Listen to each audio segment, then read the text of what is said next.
पुणी प्रकृतिटा शोभा तार नियार ओडिशा माटीर श्रेष्ठ भाषा रूपे ओडिशा माटीर श्रेष्ठ भाषा रूपे ओडिया जे परिचित ए पुण्य माटी रे प्रभु जगन्नाथ श्रीक्षेत्र रे विराजित उत्कल माटीर नाही पटांतर उत्कल माटीर नाही पटांतर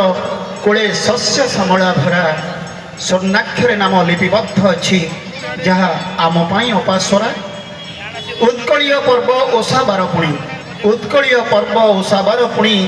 आम संस्कृतिर कथा कहे शास्त्रीय संगीत लोकनृत्य कला सबरी मन को मोहे पुराण पोथी संस्कृति खोलिले पुराण पोथी संस्कृति खोलिले खोजिले पुराण पोथी संस्कृति खोजिले लगे अतीत पाखे आसे आम किंबदंती इतिहास कहे सत्य स्वच्छ जन्म परि दिसे उत्कल गारिमा अक्षुण्ण पाइंकी उत्कल गारिमा अक्षुण्ण पाइंकी केते निरीह शहीद हेले त्रिरंगा ध्वजा को सुरक्षित रखी निज जीवन को बलिदेले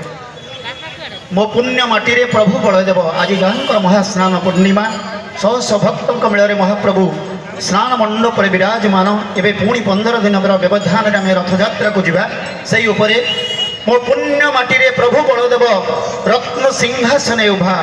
मो पुण्य माटी रे प्रभु बलदेव रत्न सिंहासन उभा श्रीक्षेत्र रे छंती कालिया शांत श्रीक्षेत्र छंती कालिया शांत अपूर्व तांकरी शोभा मागुणी एतिकी आहे कला कान्नो शेष कवितार शेषक मागुणी एतिकी आहे कला कान्नो तब कृपा बारी दियो ढाली मागुणी एतिकी आहे कला कान्नो तब कृपा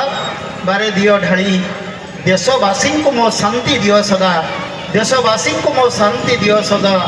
आज तुम पाद करे अड़ी आज तुम पाद करे अड़ी भक्तों मोर ये शेष नवेदन थिला समस्त को धन्यवाद एवं बसंत बाबू को प्रदीप बाबू को भी कार्यक्रम को आगे नेबा धन्यवाद।